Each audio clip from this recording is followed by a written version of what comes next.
Welcome. Well, you are at home with Jim and Joy, and you are an important part of our EWTN family. And we are so very delighted that you've welcomed us into your home.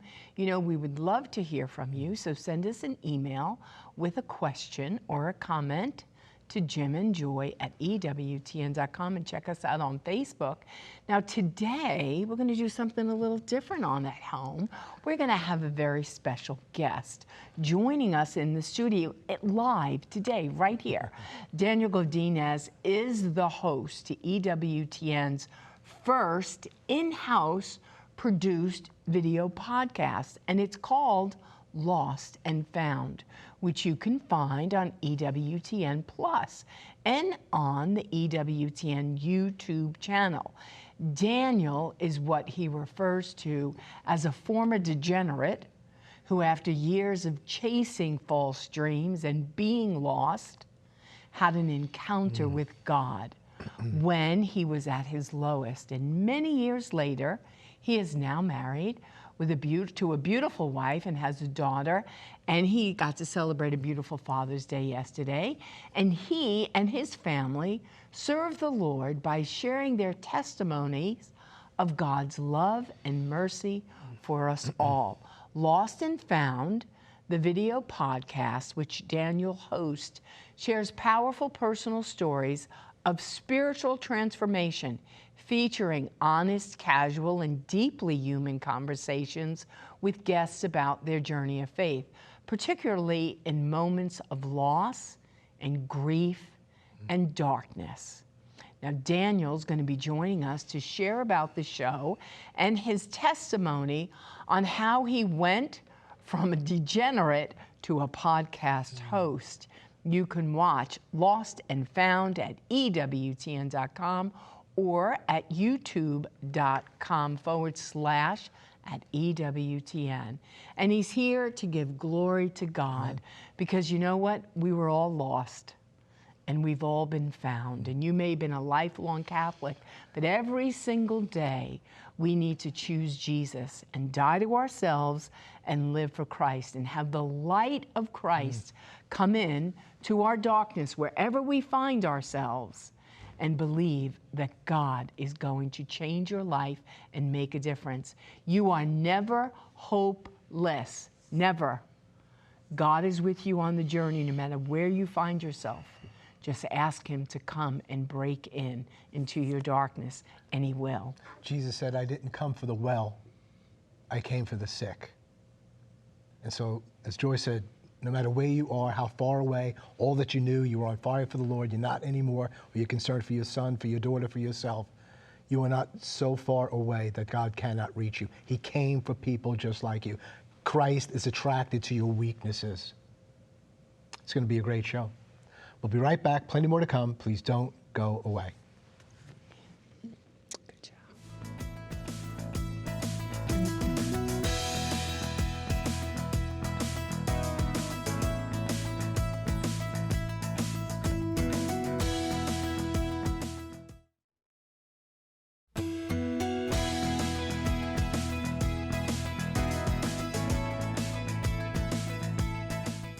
Welcome back. Well, our guest today is Daniel Godinez, who is the host for EWTN's Lost and Found podcast. You can watch Lost and Found on EWTN Plus, EWTN.com, and our YouTube page at youtube.com/@EWTN, because EWTN is everywhere.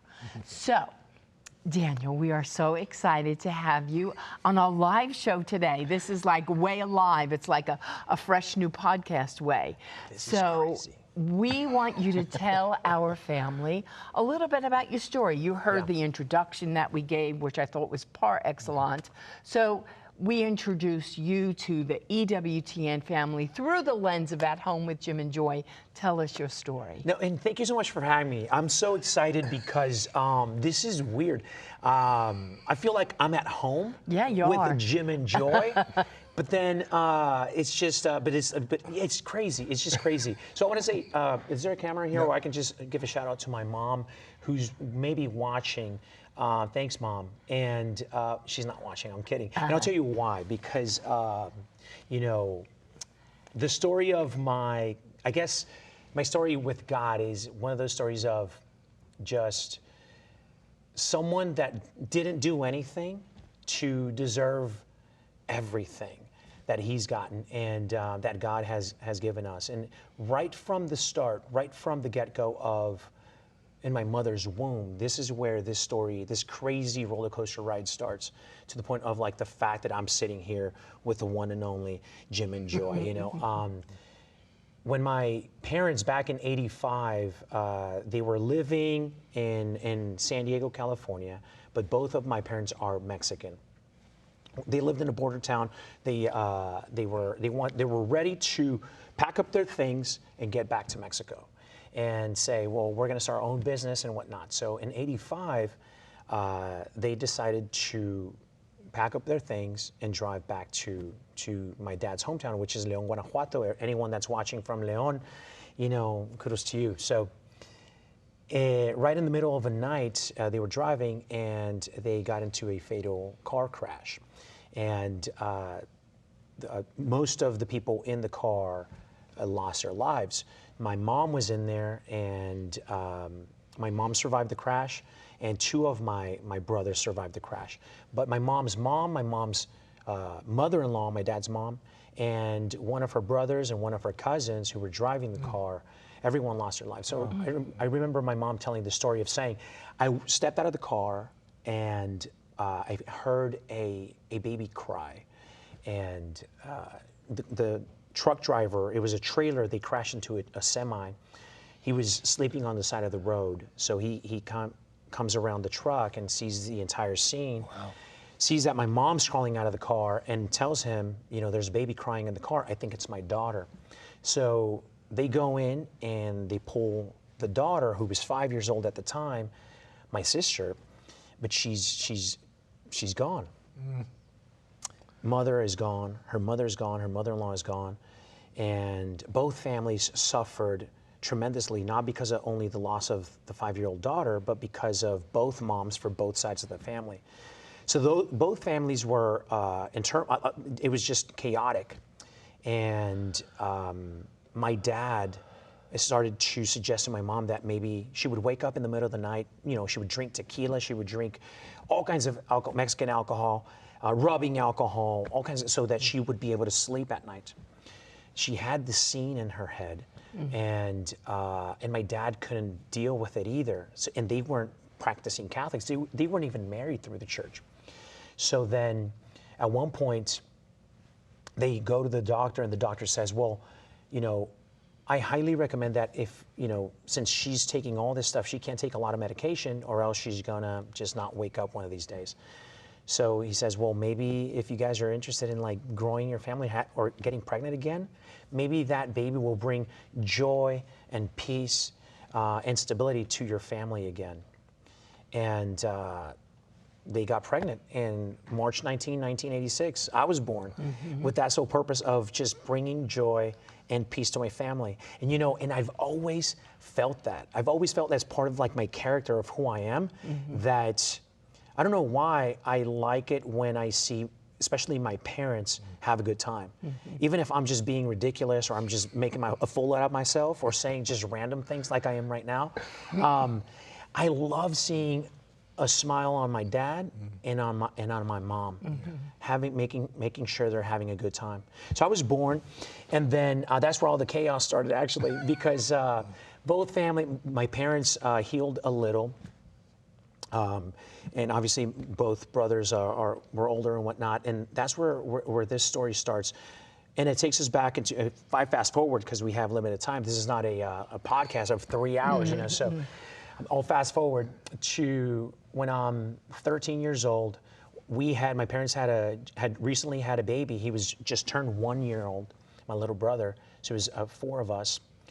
And my dad had been cheating on my mom with multiple women. And my mom, I think it's a very common thing in the Hispanic community where the machismo comes out in men, and they drift to other things, and they expect the woman to just be there and take care of the kids forever and ever. So, and most women do. And my mom saw that life in her parents. Her parents, at one point, she had 19 siblings, and at one point, her dad, my grandpa, rest in peace, he, never took care of the 19. But my grandma, who lost her life in that accident, terrible accident, she would take care. She had 2-3 jobs. She would take care of all 19 kids.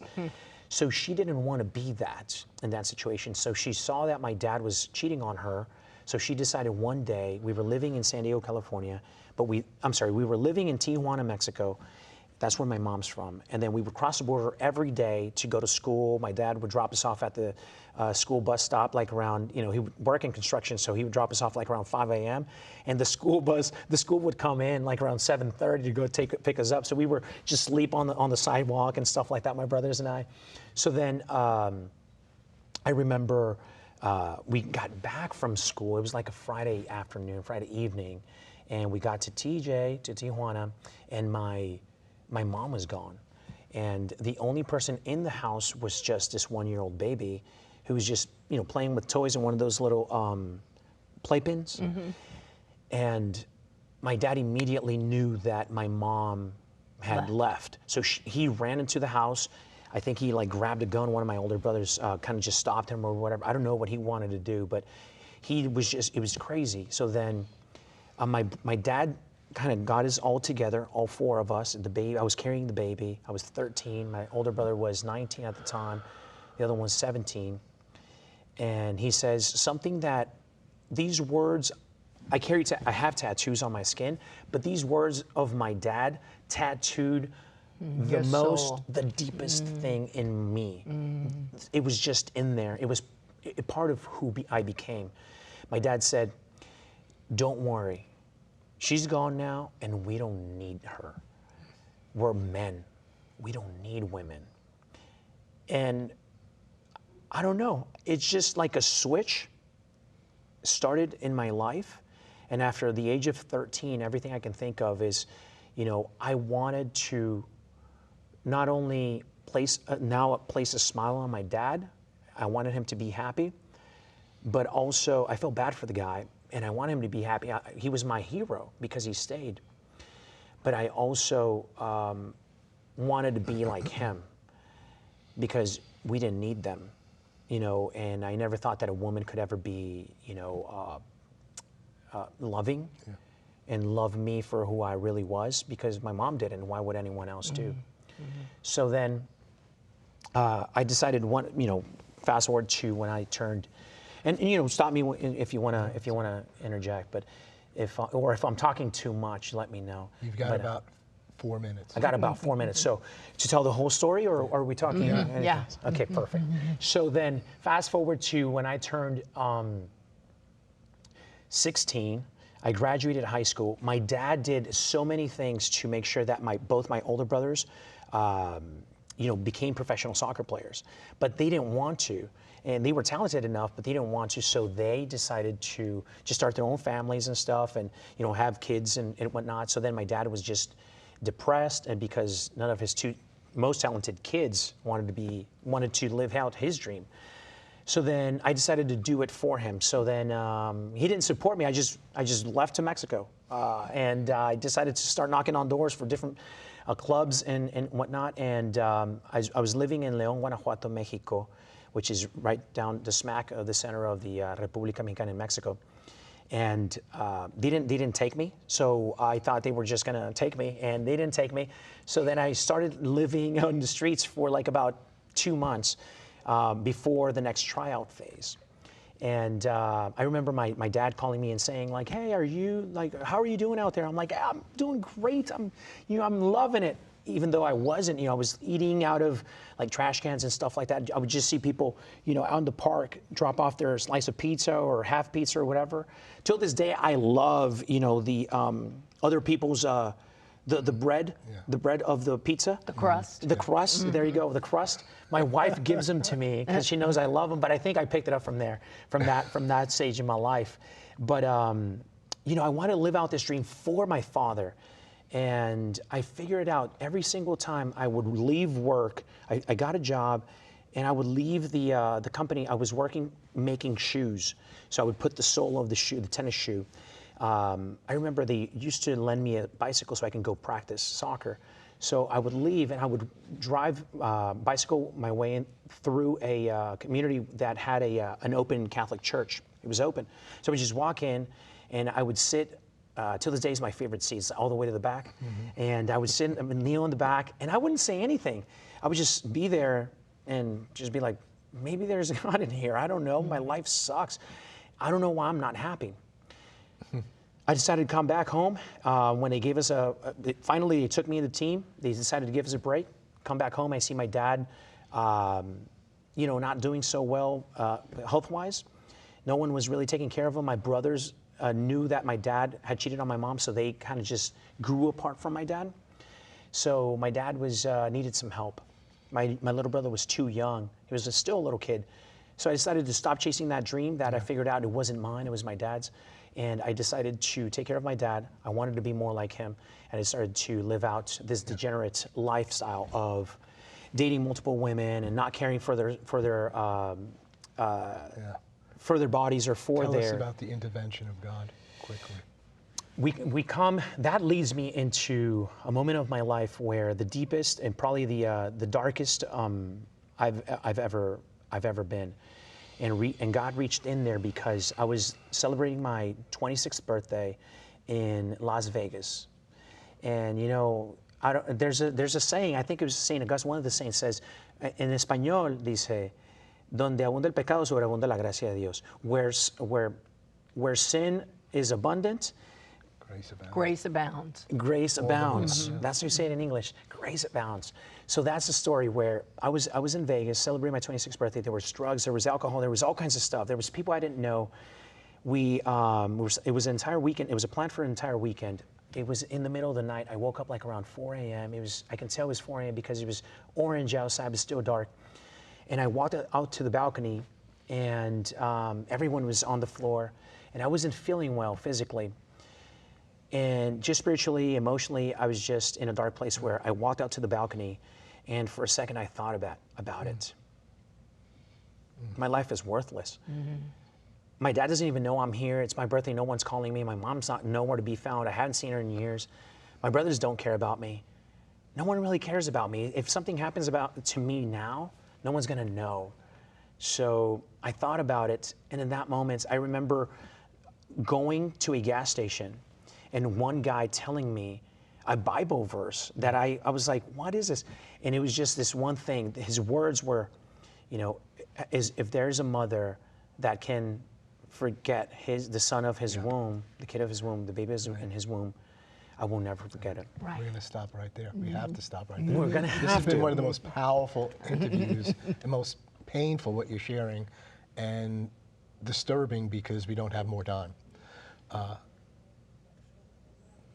Where sin abounds, God's grace has abounded all the more in your life. We're going to go to a break at this point, and we'll be right back. Plenty more to come. Please don't go away.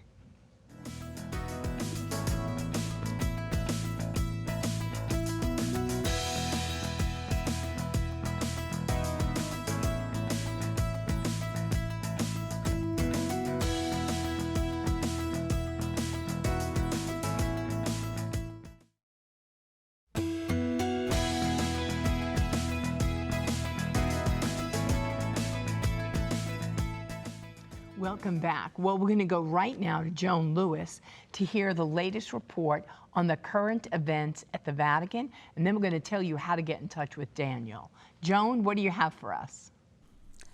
Well, greetings, Jim and Joy, from a torrid Rome. Unbelievably hot and triple digits in St. Peter's Square.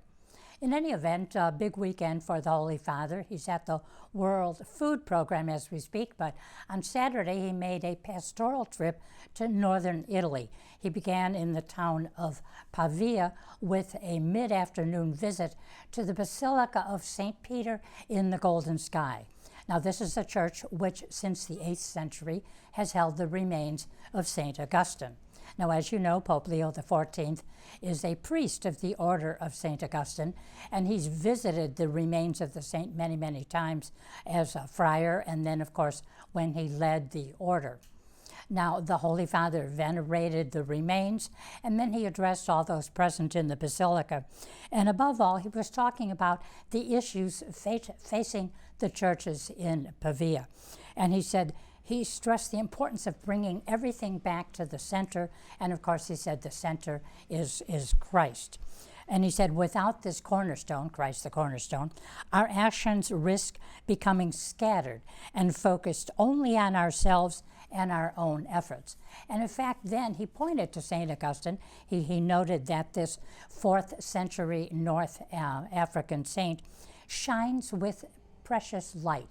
And he particularly highlighted the fact that St. Augustine can guide like a diocese through a process of renovation and can teach everyone above all about the value and primacy of interiority. Quoting the saint, he said, "Do not go outside of yourself, return into yourself. Truth dwells in the inner man."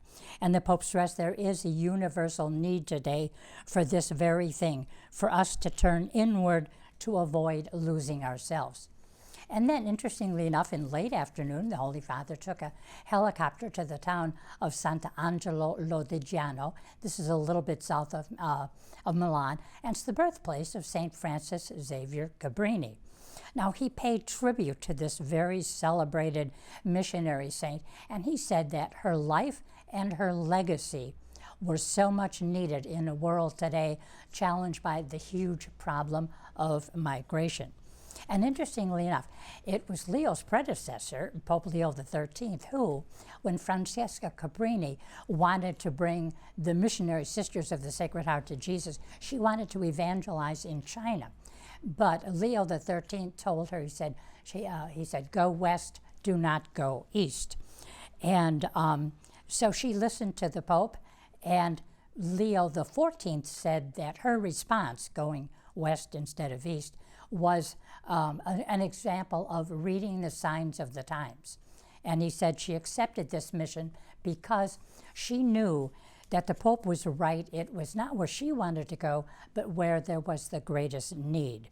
Now, of course, she ended up crossing the Atlantic, going to Chicago, where she died in 1917. She was canonized in 1946, and since has been named the patroness of missions. Now, the Holy Father prayed at her birth sound before a relic containing her heart, and he stressed above all her great love for the Sacred Heart of Jesus. So, an amazing weekend. We had Pope Leo, we had St. Augustine, and of course, St. Mother Cabrini. So, on that note, back to you. Joan, thanks so much. Hope you enjoyed the brief interview with Daniel Godinez. You can get more of Daniel on Lost and Found on EWTN Plus and youtube.com/@EWTN. We love watching Daniel and his show, so very, very special. Be sure to join us on Wednesday when Deacon Kevin Cummings will be speaking with us about Deacons of Hope, a pro-life ministry that works to support homeless, pregnant women in choosing life. Thank God for the grace of Almighty God, who could take such evils and hurt and pain and turn them into something very beautiful, like Daniel. God bless you and all of your loved ones. Keep it on EWTN. You're an important part of this family. You're never alone. You're always at home with Jim and Joy. Bye now.